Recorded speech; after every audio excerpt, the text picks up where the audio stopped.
Nisto tudo veremos uma velha e geral lei biológica, isto é, que a árvore, como o animal e o homem, quando viveram sua maturidade e deram seu fruto, tem que acabar, pois que a vida esgotou, nessa forma de vida, as energias que lhe destinara aí, para que a vida possa continuar, deve renovar-se num novo ser, filho do velho que morre e do qual deve continuar a obra.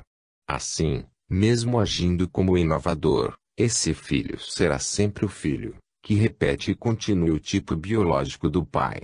Fará as mesmas coisas que ele, pois não tem outros modelos diante dos olhos, mas não as fará idênticas, e sim com algumas alterações, mais evoluídas.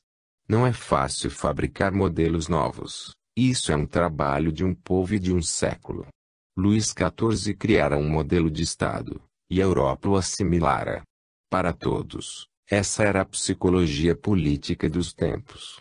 Napoleão, filho da Revolução e continuador do poder real que havia sido suprimido, só podia reportar-se àquele modelo e revivê-lo, isto é um poder, tanto mais absoluto que os precedentes, exercido em nome da Revolução, e aceito como legítimo, se bem que em total contradição com os princípios de onde se originara. Mas ele foi aceito, porque correspondia às leis biológicas, isto é, a uma utilidade e necessidade para a vida da França, naquela hora, aceito e reconhecido como legítimo, porque o poder de Napoleão satisfazia a maior necessidade da Revolução naquele momento, que era de vencer subjugando os povos, para lhes inculcar e impor seus próprios princípios inovadores. Este é apenas um exemplo, em que vemos, sob teorias e aparências formais, uma realidade totalmente diversa. A vida é prática, tem um utilitarismo imediato, e as ideologias, mesmo sendo utilitárias, são-nos a longo prazo e de forma vaga e incerta. Por trás das ideologias, há a luta de classes, há o espírito gregário, há a concepção egoística do poder menos pura exploração em benefício próprio, em dano do povo explorado, e com razão, ao menos neste nosso plano animal, porque aqui esta é a lei para os ignorantes e ineptos, a favor dos mais hábeis e fortes. Prossigamos observando o que faz a verdadeira história, nesse período que citamos. Mostra-nos ela, após a Revolução Francesa, o período napoleônico, feito de guerras e imperialismo, ou seja, mostra-nos que as revoluções não se preocupam absolutamente em realizar, de imediato, os ideais pelos quais se lançaram à luta, mas antes, mesmo se representam uma explosão de princípios novos, estes se concretizam de início numa expansão bélica, a que se pretendem, para sua divulgação. Assim se realiza a estranha contradição, pela qual os princípios tão proclamados de liberdade, igualdade e fraternidade, se aplicaram como invasão à mão armada, na submissão de outros povos, numa tentativa de domínio sobre toda a Europa. Não é isso mesmo que está fazendo no mundo a Revolução Russa, em nome da justiça econômica. Esta foi a primeira aplicação desses princípios da Revolução Francesa. Depois, a reação da Santa Aliança cancelou tudo, e pareceu que tudo tivesse voltado a seu lugar e as nações às suas fronteiras. Então, a Revolução servira apenas para fazer guerras e dar lugar ao imperialismo napoleônico. Não. A história verdadeira trabalhara em outro sentido. Através de todo esse tumulto de contradições, o trabalho real fora o lançamento de novos princípios, de uma semente de que nasceram os governos representativos, a liberdade política, os estados nacionais etc. Essa semente começou a desenvolver-se devagarzinho, e foi necessário um século, para que pudesse frutificar. Isso porque a Revolução lançara, mas não realizara as novas ideias e construir, de fato, um novo modelo de vida, é obra de povos e de séculos, já o dissemos. Assim, cada passo tivera sua função, logicamente, em cadeia. A Revolução, como sempre, tivera apenas uma função negativa, de limpar o terreno, de destruir o velho a fim de poder em seu lugar construir o novo. E, enquanto destruía, a revolução afirmou os novos princípios, mas sem fixá-los. Napoleão divulgou-os, e só como meio de divulgação ele e seu imperialismo foram aceitos pela história. Tanto é verdade, que, atingido esse seu objetivo, a história rejeitou tudo, e nada restou do imperialismo. Assim, a morte de Luís XVI foi necessária, para que pudesse com ele morrer o velho sistema e ficar desimpedido o terreno político. A revolução foi indispensável, para reclamar as novas ideias, Napoleão e o imperialismo para divulgá-las. O trabalho de um século e de vários povos, para assimilá-las e fixá-las em formas concretas e particulares, que bem se distanciam das originais.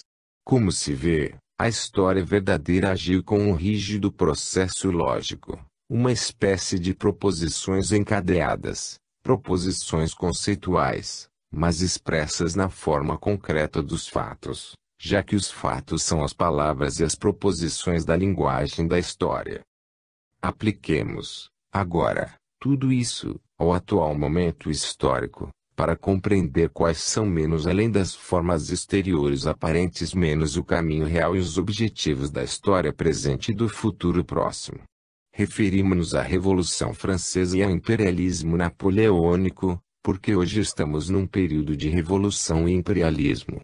É no ciclo de desenvolvimento das revoluções que se realiza a série de proposições que acima examinamos, ou seja, esgotamento do velho sistema, revolução para batê-lo e lançar a ideia de um mais evoluído, guerras de conquista para defendê-lo, imperialismo da nação revolucionária para dominar outros povos, submetendo-os com violência, assim como o macho fecunda a fêmea, esgotamento das guerras, fim do imperialismo, já inútil, como tal, logo que se tenham atingido os objetivos da divulgação. Isolacionismo da nação que iniciou a revolução e liquidação de suas conquistas imperialistas, assimilação secular da ideia da revolução, adaptada aos vários povos, mas de uma forma impessoal, em que se esquece o país de origem, que já se tornou inútil ao progresso. Isso tudo, não é a regra de um caso ou período, mas o desenvolvimento da lógica que está na inteligência da história. Podemos então tomá-lo como lei geral, estabelecida por um repetir-se constante do mesmo processo racional, quando a história torna a percorrer as mesmas passagens e estão em jogo as mesmas forças. A lógica das coisas autoriza-nos, pois, a aplicar ao momento atual a mesma lei. Assim, a Revolução Russa e suas consequências estão enfeixadas dentro desta lei. Também a Revolução Francesa teve suas ideologias, mas permanece sempre a mesma substância em cada caso, o desenvolvimento das proposições lógicas dessa lei. Dá-nos ela então, mesmo no caso atual da Revolução Russa, um caminho traçado. É isto que temos perto de nós, como atual realização histórica. O conteúdo das ideologias diz respeito a outros séculos, pois não se improvisa um modelo de vida social novo em poucos anos e o mundo ainda vive nos velhos sistemas, os únicos que até agora foram assimilados. Mais tarde as ideologias se transferirão a outros povos que as adaptarão a si, naquilo que lhes sirva, esquecendo até talvez sua origem russa, já longínqua no tempo. É esse um trabalho longo e profundo, que só a inteligência da história conhece. Um trabalho que os homens de hoje não conhecem e do qual não se dão conta. Eles estão ligados aos acontecimentos históricos imediatos, que representam o desenvolvimento daquelas proposições que se devem exprimir na forma concreta dos fatos. Postas de parte, pois, as ideologias, vejamos quais são, ao contrário, os termos consecutivos que seguiu e terá que seguir no porvir a Revolução Russa. Como se vê, pela resolução desses problemas, ao invés de fazer apelo à inteligência e muito menos à bondade humana, apoiamo-nos sobretudo na inteligência de Deus, que a lhes demonstramos estar presente na história. Foi essa inteligência que quis a lei da evolução e a impõe. Se não fora por Deus impulsionado a cada passo, bem pouco realizaria o homem. Observemos como acontece tudo isso. No caso atual, os termos do processo são: esgotamento do velho sistema, que era o regime czarista, cansado e em putrefação, como aquele de Luís XVI. Revolução Russa que o derrubou, a ele se substituindo e lançando uma ideia nova. Guerra de conquista, já em parte realizada, e assimilação dos estados satélites. Estamos no período atual. O termo sucessivo, na lógica do processo, é uma nova guerra de conquista para difundir a ideologia.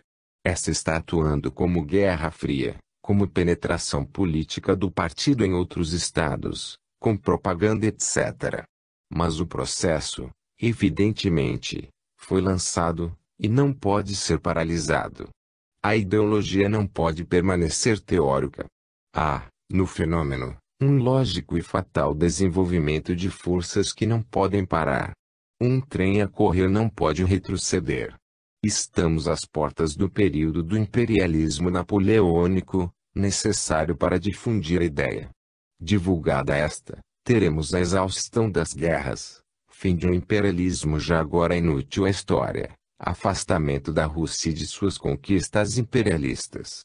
Afinal, assimilação secular da ideologia do comunismo, de uma forma impessoal e independente da Rússia, de uma forma atemperada, transformada, diferente e adaptada a cada povo de per si. Só assim a história, única que é consciente e sabe, atinge seus fins reais, os do progresso humano, utilizando ora isto, ora aquilo, rejeitando o que não serve a seus objetivos. Recordamos o que alhures demonstramos, ou seja, que para a vida não vale o indivíduo, mesmo que seja um povo, mas apenas sua função biológica. Hoje, portanto, a Rússia é chamada aos primeiros planos da história para realizar esse trabalho. Terminado ele, seus grandes chefes poderão ter o fim de Napoleão, e a Rússia, como a França, regressar mais ou menos, ao que era dantes, menos a menos que não aconteça algo de pior, terem seus chefes o fim de Hitler ou Mussolini, e a Rússia o fim da Alemanha. Dada a lógica do procedimento, está hoje a Rússia ligada ao imperialismo por novas guerras de conquista. Só continuando o avanço menos, pois esse é seu princípio e seu plano, menos poderá considerar-se vitoriosa a revolução, poderá justificar-se o comunismo russo tanto no interior como no exterior e ficar em pé. De outra forma, se não realiza a conquista programada, terá que declarar-se falido. É muito perigoso basear-se no princípio: ou conquista o mundo ou morre. As revoluções, aliás, são uma explosão renovadora da vida, e não podem desenvolver-se senão com guerras de conquista. Sentiu-se na Rússia o perigo do nascimento de um novo Napoleão entre os generais vencedores, mais populares, e isto se evitou até agora. Mas, isto não poderá impedir que a Rússia fique ligada ao imperialismo.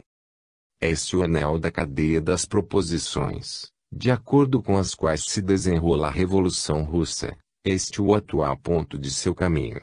A série das proposições acima examinadas, certamente até hoje se desenvolveu, tal como na Revolução Francesa, assim também na Russa.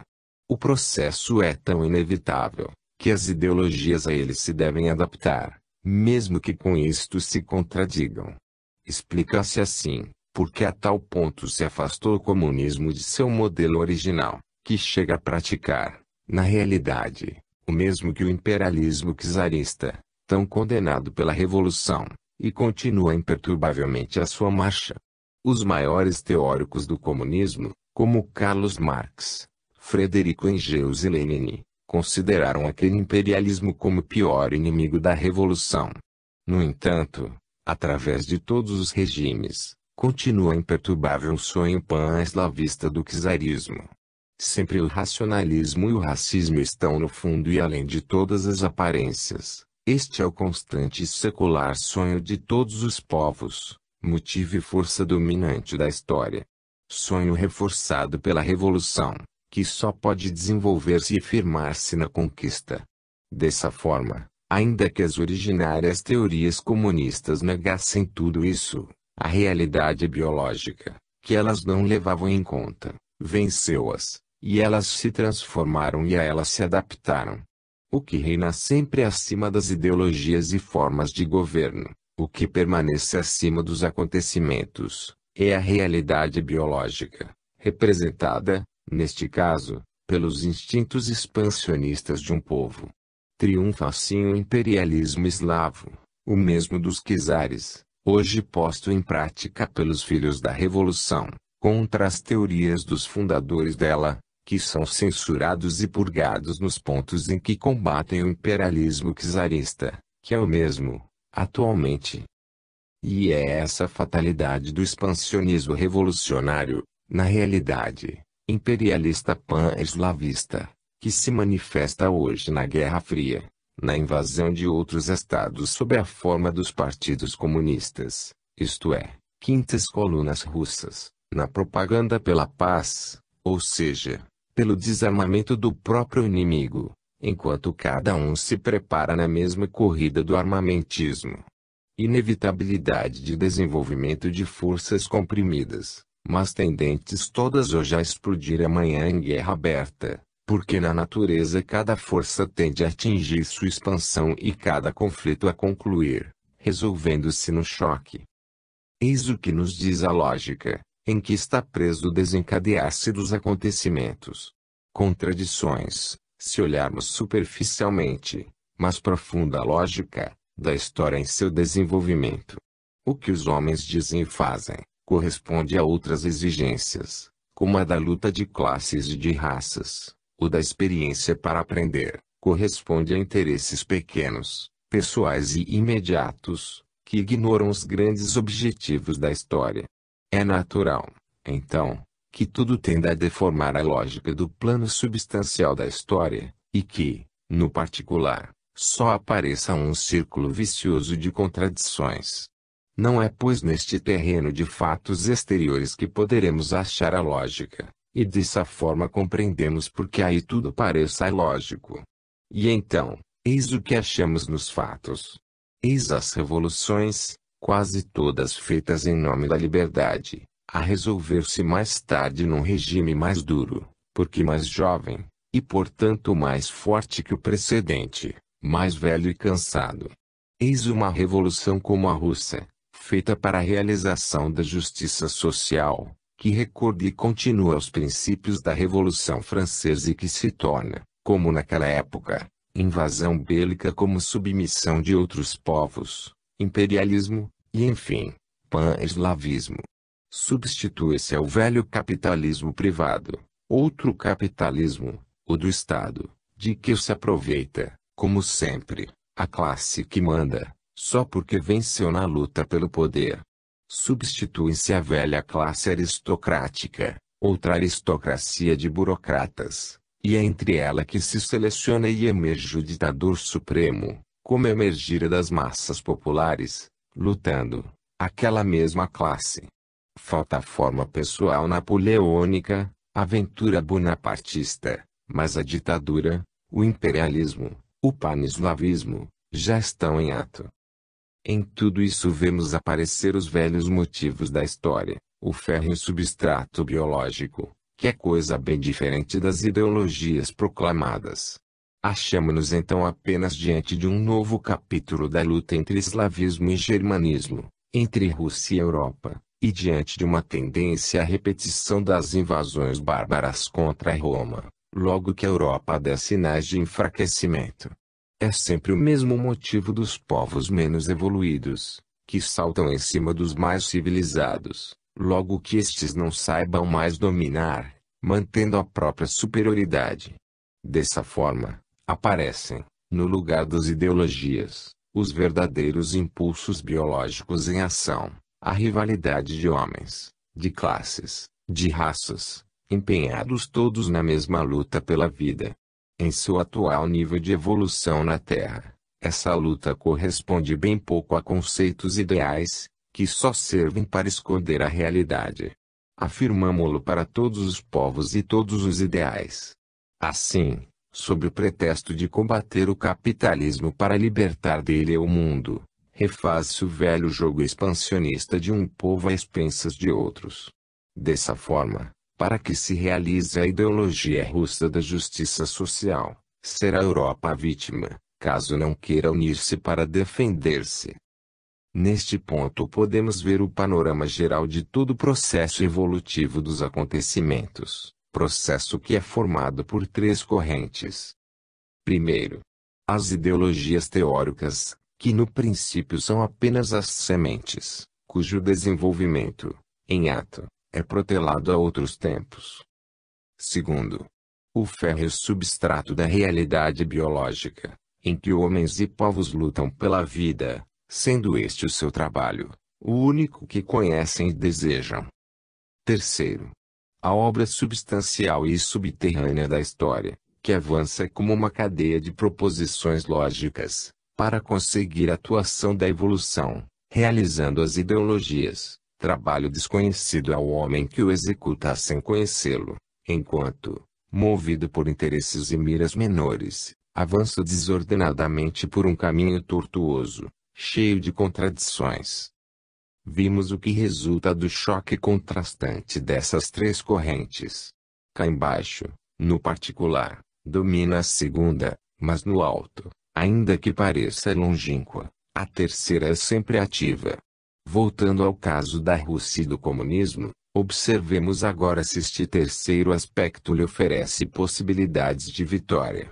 Na realidade, a expansão do comunismo resolve-se na expansão eslava.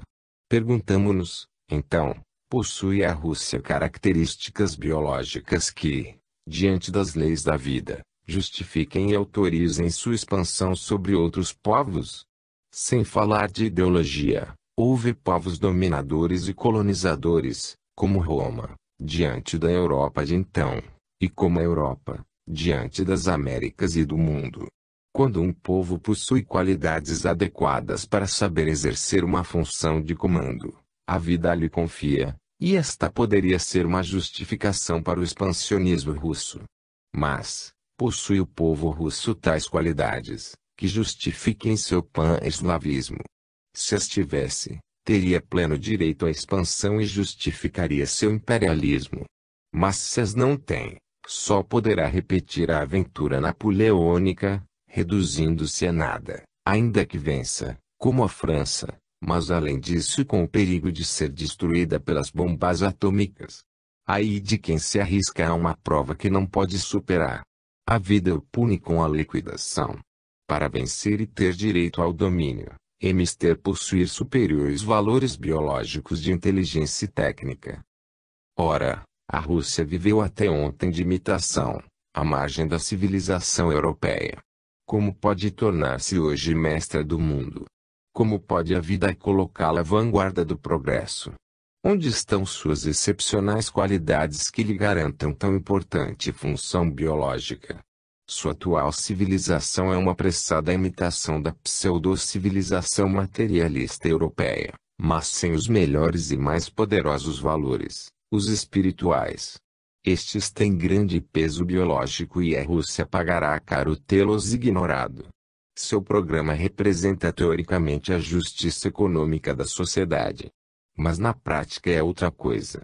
O regime capitalista da propriedade estabilizada em forma jurídica na ordem social da lei, representa um grau muito mais avançado do que sua fase de formação, que é o furto. Ora, nos fatos, o método da violência, usado pelo comunismo, atrasa a sociedade até a fase pré-legal caótica da conquista dos bens, com o furto e agressão, e esta é, na realidade, a verdadeira psicologia das massas comunistas, que ignoram qualquer ideal, mas estão bem conscientes de seu interesse imediato. Dessa forma, na prática, o ideal da justiça social reduz-se ao assalto a quem tem, só para substituí-lo nessa posição, para logo após fixá-la, quando a tenha conquistado, em sua fase legal de propriedade juridicamente garantida, sem o que não é possível desfrutá-la. Para a massa desencadeada o assalto, É inconcebível qualquer outro móvel, que não seja o de atingir a melhoria própria, estabilizada com a propriedade individual. Além disso, o fato de que os chefes sobressaem apenas pela astúcia e pela violência e de que o comando seja exercido com o método do terror, revela um estado de involução. Só a passividade do povo russo e o costume atávico à resignação, fixada nas massas por uma escravidão secular, podem permitir isso. Só um estado primitivo de inconsciência coletiva, de desorganização social, de controle deficiente por parte da opinião pública, podem tornar possível que homens com o tipo biológico que têm seus chefes, permaneçam nos postos de comando. Os chefes têm os povos que o merecem e os povos têm os chefes que o merecem. Esses exemplos definem um povo, e só podem aparecer em certos níveis biológicos. Esses homens só podem vencer em tais ambientes, porque só aí tudo está proporcionado e adaptado a eles, e eles podem exercer uma função, e esta é a única razão pela qual a vida os deixa nesse posto. Só aí podem eles vencer, porque só aí eles são os melhores. Mas entre povos mais evoluídos, eles seriam os piores, e até talvez expulsos. Quando a seleção biológica de um chefe ocorre por meio da violência e do terror, não podemos dizer que esse povo seja evoluído e civilizado, e que tenha o direito de ensinar qualquer coisa a outros. Jamais poderá a vida confiar-lhe missões sociais, senão na mesma ordem de seu plano, nem confiar missões superiores às que possa determinado tipo biológico executar. Entre outros povos, o melhor, mesmo que não seja um santo, é o mais inteligente, dinâmico e genial. Como se poderia, de um plano inferior, dirigir um superior? Sem dúvida, astúcia e mentira são mal de todo mundo. Mas é preciso verificar em que porcentagem entram na escolha, e qual dose delas podem suportar os povos em seus chefes. É, pois, difícil admitir menos e disso a história não nos dá exemplo menos que um povo evoluído possa subir de um salto a graus superiores de civilização, que, segundo as leis da vida, são os únicos que dão direito ao domínio sobre outros povos para civilizá-los cada vez mais. Sem essa superioridade, que é valor intrínseco só conquistável à própria custa, com esforço de milênios, a vida não concede posições de domínio, e não as deixa por muito tempo nas mãos de quem as usurpa. Sabemos que a vida só concede direitos e poderes aos que são dignos de desempenhar uma real função biológica, segundo seus objetivos. Ora, um povo que quer lançar uma ideia no mundo, e faz do imperialismo, que é o domínio de uma raça sobre outras, pretendendo ser mestre delas, deveria antes fazer um exame de consciência para calcular os próprios valores, porquanto, mais tarde, terá que prestar contas às inexoráveis leis da vida, e, se não possuir esses valores, está destinado à falência. E se acaso ignora essas leis, pagará da mesma forma, para aprender a conhecê-las. E, então, se hoje a história chama a Rússia, que função poderá confiar-lhe, proporcionada e condicionada às suas capacidades, se não as da destruição? É o duro trabalho de varrer o terreno, para que, desimpedido, possam sobre ele surgir novas construções. Isso foi confiado aos bárbaros germânicos, contra Roma, para que, liquidada a sua civilização pagã, pudesse surgir a civilização cristã. E esse trabalho ingrato foi também confiado, na Revolução Francesa, aos evoluídos, aos mais ferozes e violentos. E não pode negar-se que na Rússia domine a violência.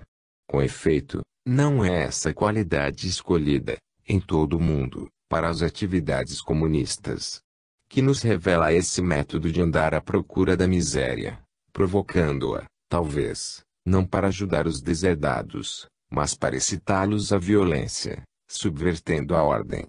Não se trata aqui de uma ação benéfica construtiva, mas de uma atividade corrosiva, desagregante, uma função de assalto contra tudo que manifeste sinais de fraqueza, de putrefação, de ruína, uma ação limpadora e destruidora dos poderes enfraquecidos, lançando contra eles as massas mais rebeladas pela miséria.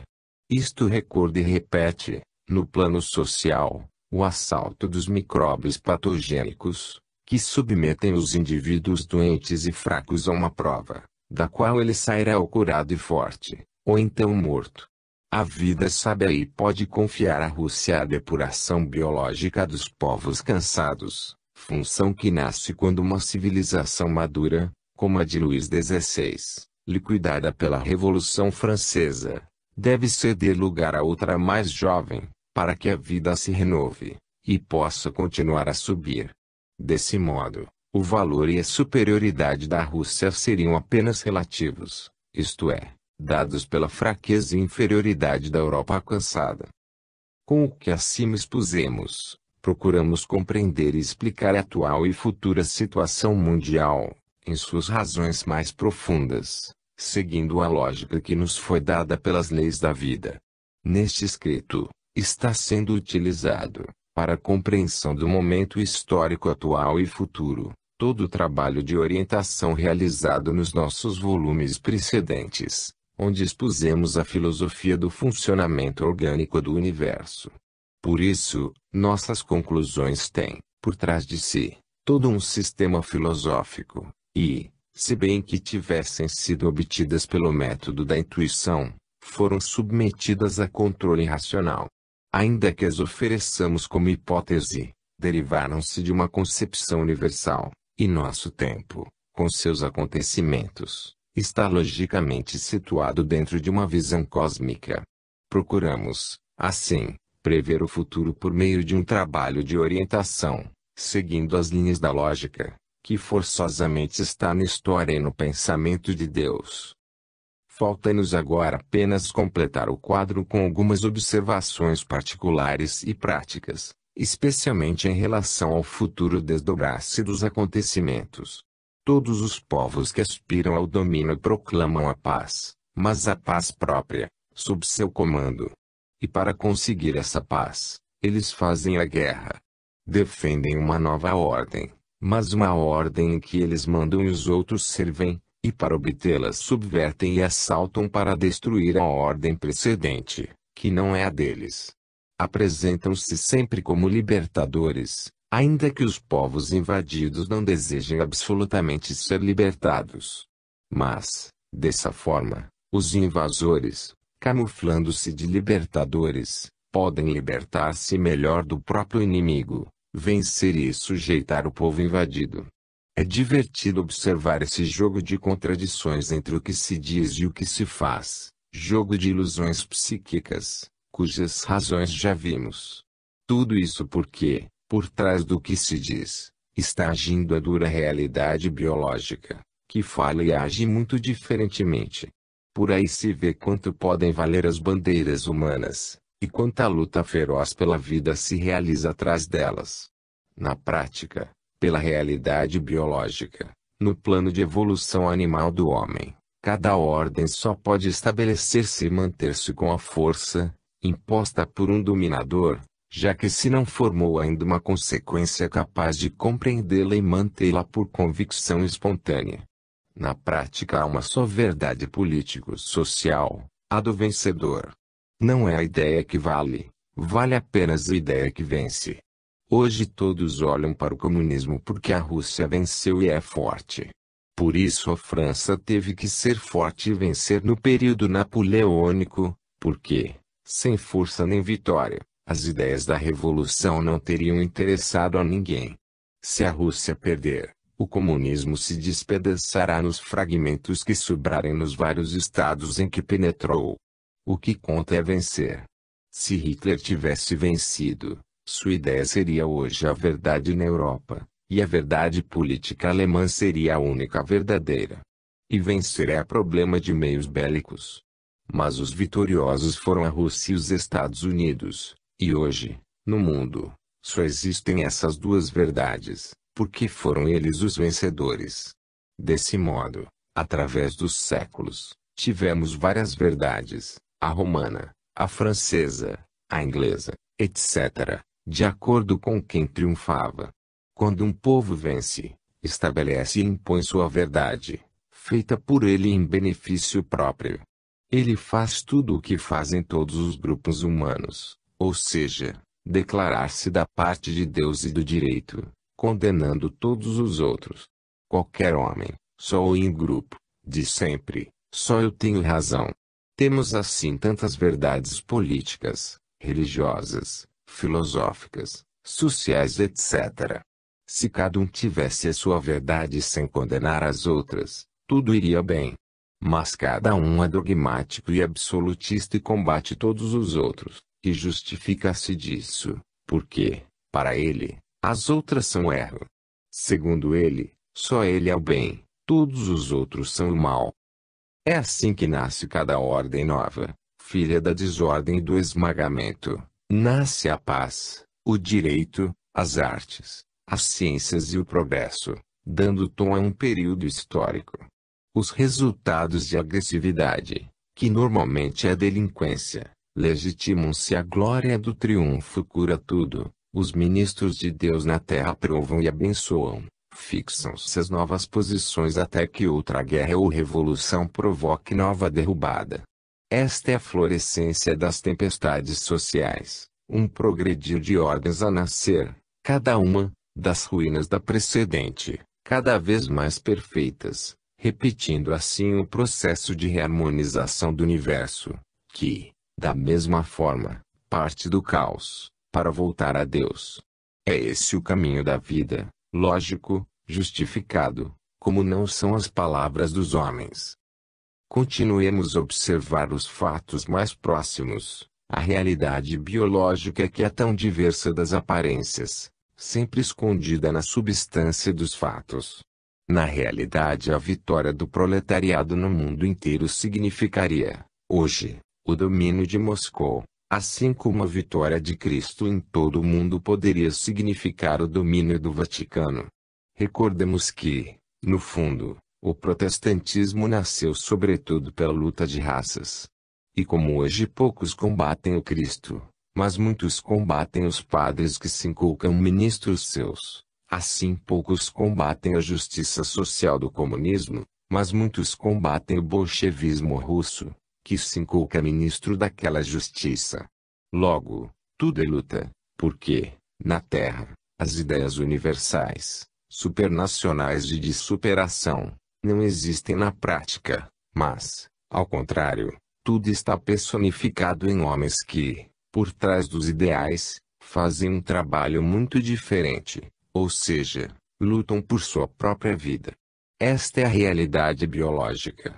Imaginemos que, num quarto cheio de objetos pequenos para nosso uso, vem habitar uma multidão de insetos. Eles utilizarão tudo para si mesmos, transformando-os para outros objetivos, usando-os como esconderijos e trincheiras, como meios de ataque e defesa, para a luta de vida e de morte, que é sua principal ocupação. Assim as religiões e os ideais, na Terra, são transformados e utilizados pelos homens, que antes de tudo lutam para viver, como esconderijos e trincheiras, como meios de ataque e defesa, na luta pela vida, que é a sua ocupação primordial. Só os ingênuos podem deixar de ver essa dura realidade, por trás de tantas bandeiras desfraldadas, e acreditar que se possa viver de ideais. Estes, para atuarem na Terra, têm que dar contas à realidade biológica, que muitas vezes é bestial. Quando acusamos em nome da virtude, será que somos sinceros, e verdadeiramente acusamos pela virtude? Ou será porque ela limita a expansão do próximo, e disso se aproveita nosso egoísmo expansionista? Assim é que se prega sem crer. É assim que os ideais na Terra aparecem, sobretudo, como mentira. Concluamos lançando um olhar no futuro do mundo. Se quisermos compreender quais são os motivos que fazem caminhar os homens na história, teremos que olhar por trás das bandeiras e das ideologias, para a supradita realidade biológica, que é a verdade da vida na Terra. Verdade dura, mas verdadeira, que como tal permanece para quem olhe profundamente, ainda que ela goste de ocultar-se na luta atrás de verdades fictícias e aparentes. É verdade que a história obedece em suas grandes linhas ao pensamento diretivo de Deus, imanente na história. Mas o homem obedece a isso inconscientemente, pois só conhece o particular em que está imerso, em que se realiza não o progresso do mundo menos que é confiado a mãos bem diversas menos mas a experimentação do homem para amadurecer sua evolução. Dado isso, é fácil de ver o egoísmo de nação, que é a realidade biológica que se esconde sob as ideologias comunistas. Quem conhece o homem e a vida jamais poderá acreditar nos proclamados sentimentos de amor ao próximo e que se vá à procura de seu bem-estar. Provam-nos métodos usados, pois o método é o que revela a verdadeira intenção de quem age.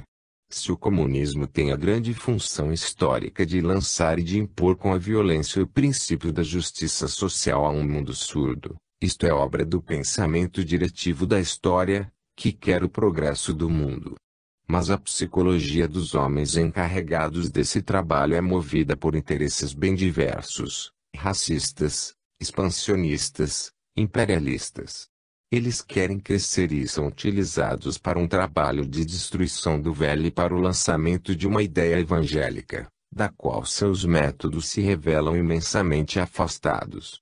Os homens da Rússia seguem os costumeiros e atávicos instintos humanos, em que estão fechados em virtude de seu grau de evolução biológica. Segundo sua natureza, eles aqui experimentam sua vida. Ponhamos agora de lado as grandes linhas da história, e o modo pelo qual esta os utiliza para objetivos que eles mesmos desconhecem. Observemo-los ao contrário no modo particular de sua ação, segundo as realidades biológicas em que se movem. Nesta posição, a psicologia da história salvadora e construtiva do progresso está longe. Temos ao invés uma psicologia particular, egoísta, desapredada, feita de luta, de golpes e contragolpes, em que se joga o jogo duro, terminando com a vitória, prêmio à vida, ou com a derrota, condenação, à morte. Neste terreno, Rússia e Estados Unidos são dois centros de egoísmos desenfreados, dois imperialismos rivais até a morte, pela conquista de domínio no mundo. As ideologias não têm intromissão. Esta é a realidade biológica. Os princípios proclamados são apenas mantos que a escondem, são propaganda para conquistar prosélitos. Cada um dos dois gaba um programa mais belo. Mas ambos fazem a mesma coisa. Posto isto, a tendência é um choque é um fato, o choque é extremamente provável, e a ameaça pende sobre o mundo. O que refreia os dois, é o medo recíproco. Daí sua corrida aos armamentos. Não obstante a contínua propaganda da paz, justamente porque eles só acreditam em sua própria força. Eles se espionam, e logo que um deles tiver a certeza da própria superioridade e da inferioridade do outro, estará pronto a saltar-lhe em cima para liquidá-lo. Questão apenas de preparação, entre os dois colossos pacifistas. São as grandes fábricas americanas que, por terem superioridade técnica e produção bélica, detêm a Rússia em seu caminho para a Europa. Nada mais a deteria. E a Europa suportaria uma invasão e um domínio eslavo, em nome da justiça social. Daí a luta entre os dois rivais, para a superioridade técnica, que é hoje a condição para a conquista do mundo. A fatalidade do embate aparece oferecida a nós, pela constatação já feita, de que as revoluções estão ligadas ao ciclo napoleônico. O fascismo e o nazismo, filhos de revoluções, iniciaram o mesmo ciclo, com a mesma lei, e caíram vítimas dela, como Napoleão. Vimos que revolução, expansionismo, imperialismo e guerra são anéis da mesma cadeia. Além disso, as ditaduras, como a da Rússia, absolutas e sem controle, não têm o freio que pode ser usado, na opinião pública, pela consciência do povo, para deter ou ao menos retardar decisões pessoais e precipitadas. Ora, diante de uma Rússia assim, tornada tão poderosa, formou-se logo, por lei de equilíbrio, o antagonista proporcionado. Esse seu processo de desenvolvimento a leva, pois, fatalmente, em sua aventura imperialista, a combater o contra-imperialismo dos Estados Unidos. Assim, os dois imperialismos, o do pan-eslavismo e do pan-americanismo, têm que bater-se amanhã explodindo numa guerra aberta, para com isso resolver a Guerra Fria que já se processa. Nesse ínterim, tendem os dois centros a reagrupar em torno a si o maior número de estados satélites. E continua a pressão dos dois centros, e não se vê como possa parar a maturação da Revolução Bolchevista até seu período imperialista de conquista ativa, com a guerra aberta pelo domínio do mundo. Se esse domínio mundial é o programa do comunismo russo, como poderá ele deter-se agora sem renegar a si mesmo? E como poderá não tentar, por coerência, se isto está em seu plano programado, a conquista real do mundo, passando, logo que o possa, da atual guerra latente a uma guerra aberta de conquista? Se o campo de batalha será a Europa ou a Ásia, é só questão de estratégia. É fato, porém, que a Europa perdeu seu poder e autonomia. Suas colônias chegam à maioridade e com isso se tornam independentes. A Europa precisa hoje apoiar-se em estados mais fortes e mais armados, já que seus exércitos e sua preparação bélica estão inadequados a resistir, hoje, sozinhos, a um assalto de nações mais poderosas. Iniciou-se assim a liquidação das várias nações da Europa como potência mundial, estando dessa forma reduzida a uma posição subordinada à defesa que lhe é oferecida por outras nações. A Europa se está tornando domínio alheio. Ela é disputada pelas duas grandes potências que buscam apoderar-se dela e, com métodos diversos, já invadiram e a possuem em parte, uma ajudando-a e protegendo-a, outra penetrando-a como partido político. Para tudo isso haveria uma só defesa, a unificação. Mas nenhum dos dois países rivais parece querê-la, porque uma Europa unida formaria uma terceira grande potência, com quem depois teriam que acertar as contas. E a própria Europa parece não saber superar os velhos rancores e divisões nacionalistas. A pressão que a ameaça russa exercita neste sentido é forte e é verdadeiramente benéfica, porque a impele realmente para a formação de uma nova e grande unidade, o que é, indiscutivelmente, um progresso. Mesmo que, na ideologia russa, esteja previsto tudo, menos essa realização, a qual, entretanto, está nos planos da história. Mas, por mais que isto seja obstaculizado e difícil, não há outra solução, se a Europa não quiser acabar como escrava e incluída num ou noutro dos dois grandes imperialismos.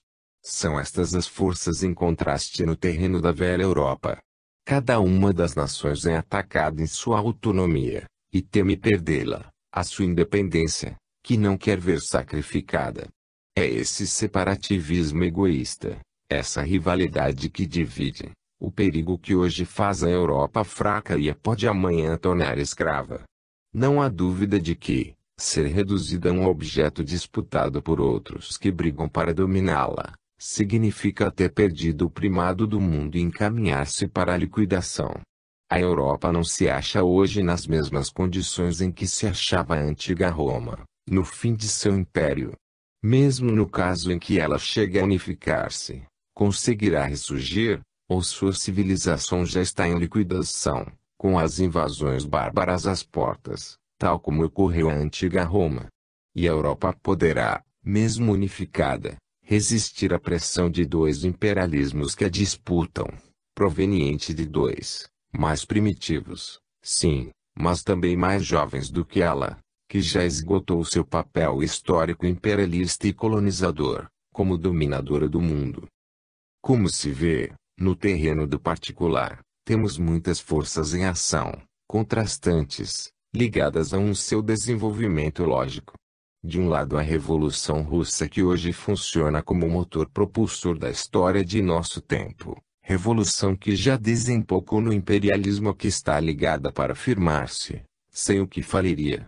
Potência nova contra quem, para equilíbrio, se contrapõe o contra-imperialismo norte-americano e a unificação europeia de todas as nações menores, para sua defesa comum. Essas forças opostas tendem a bater-se, para resolver-se no choque, englobando atrás de si as forças menores. É esse o trabalho dos homens, em que eles experimentam sua própria vida, seguindo seus instintos e as leis da realidade biológica de seu plano de evolução. Acima de tudo isso, há os grandes planos, segundo os quais a inteligência da história utilizará todos esses acontecimentos particulares para atingir outros objetivos, como unificação de nações em grandes unidades coletivas, a destruição do velho para plantar o novo, a afirmação no mundo do princípio da justiça social, a liquidação de todas as guerras e dos governos agressivos e violentos, quando eles já tiverem cumprido sua função destrutiva, hoje útil. Assim, neste duplo binário, caminha a história. Há o trabalho do homem, necessário também a ele, para aprender, e o trabalho de Deus que dirige a história. Há embaixo um mundo de velhacarias em que se combate ferozmente a dura luta pela vida, e é no alto mundo de sabedoria e bondade com que Deus guia os acontecimentos, canalizando-os para o bem, segundo a linha da evolução. Duas atividades paralelas, que se entrelaçam se interpenetram, que na realidade se fundem e realizam uma só obra, o progresso do mundo, guiado por Deus e executado pelo esforço do homem. Este pode lutar, sofrer, errar, espiar, mas não pode dirigir, porque não sabe. É necessária a experimentação humana, para que possa o homem aprender e assim possa progredir, mas é indispensável, também, um guia inteligente, que saiba, para poder canalizar para alvos precisos e benéficos todo esse esforço, sem a qual não se realizaria o progresso. E é lei que o progresso se realize. O dinamismo de nosso século é produzido pela Revolução Russa, como do século passado foi representado pela Revolução Francesa. Cada revolução é uma explosão, é uma erupção vulcânica das forças da vida, que rompem e que depois, um século de história vai assimilando. Também a Revolução Francesa destruiu um mundo para que se reedificasse outro. Assim a Revolução Russa desempenhará a função de destruir um mundo, para que se possa reedificar outro melhor. É dessa forma, através desse trabalho imenso em que se chocam forças cegas e forças inteligentes, tremendo embate guiado pela potência do espírito, é dessa forma que se elabora o terreno e são amadurecidos homens e acontecimentos, para que possa nascer na Terra a nova civilização do terceiro milênio. 2. O pensamento e a vontade da história. Procuremos compreender ainda melhor, neste capítulo, a afirmação do precedente, confirmando com novas considerações, que nos permitam completar a observação de outros pontos de vista. Vamos antepor esclarecimentos de caráter geral. Já vê o leitor que, nesta obra, não expomos cegamente os resultados de uma intuição profética, mas que tendemos sobretudo a fazer uma construção racional, de índole histórica, com base nos princípios gerais, que deduzimos de um sistema em que eles já tenham sido demonstrados e colocados com lógica.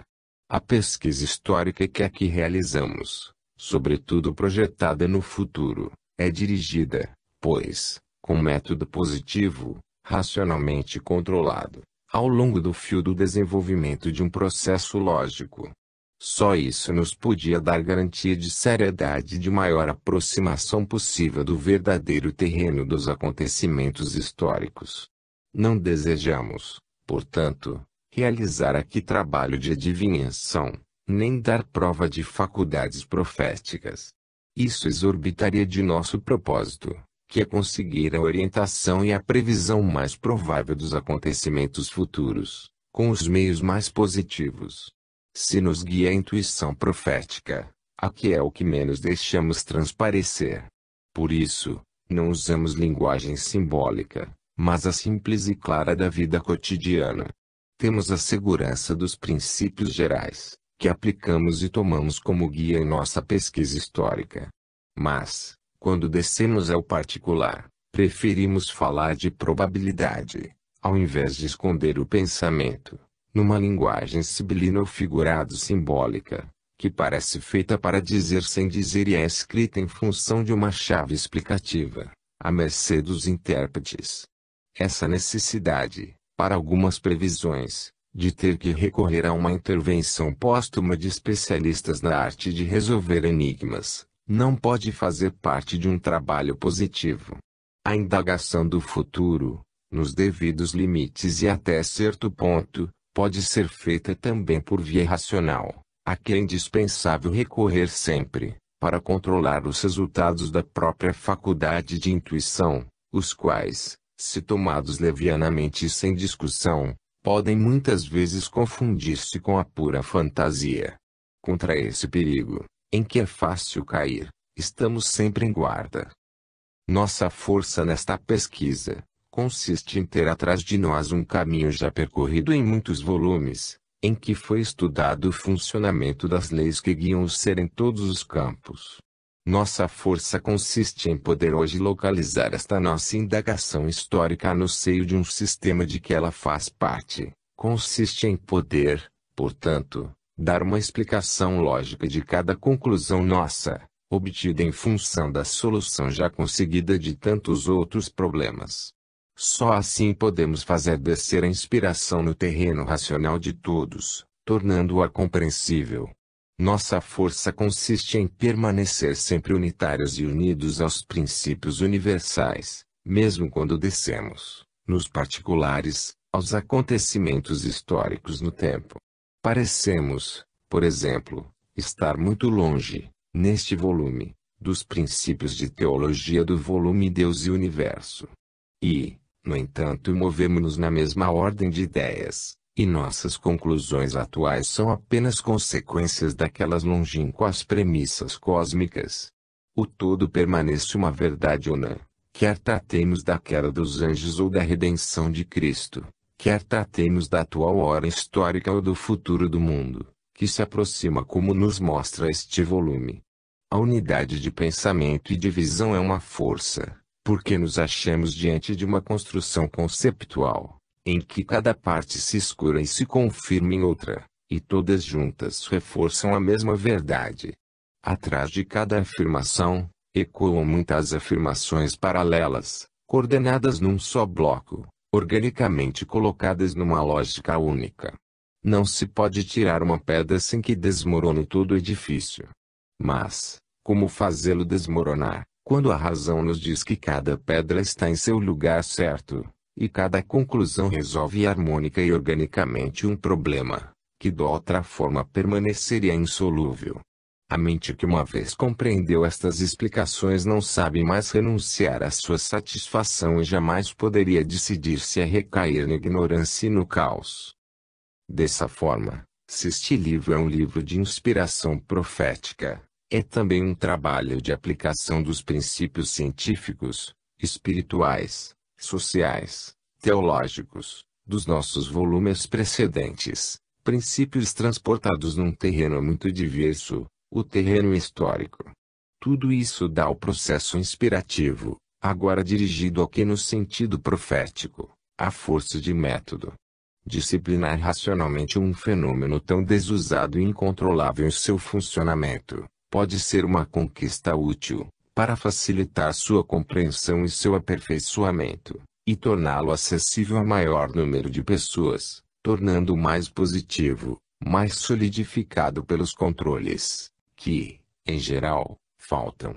Fazer profecia positiva, manobrar a intuição colocando-a sob controle, admitindo a possibilidade de erro nas próprias capacidades perceptivas supranormais, mas circundando-o racionalmente para eliminá-lo o mais possível, enquadrar tudo num método que procede a fio de lógica, não é trabalho inútil. E isto queremos fazer aqui. Em verdade, a razão e a lógica não são suficientes, sozinhas, para prever o futuro, que só a inspiração pode atingir. Mas podem elas ser de enorme auxílio para escolher, controlar, eliminar, comparar e até prever, dado que não podemos excluir uma lógica, na sucessão dos acontecimentos históricos. Enfim, Fazer da inspiração também um método de indagação do futuro, pode dar ao presente estudo não só um valor contingente, em função do atual momento histórico, como também um valor independente disso. Em outros termos, este volume pode servir não só para prever o futuro que nos aguarda, em função de nosso presente e do passado,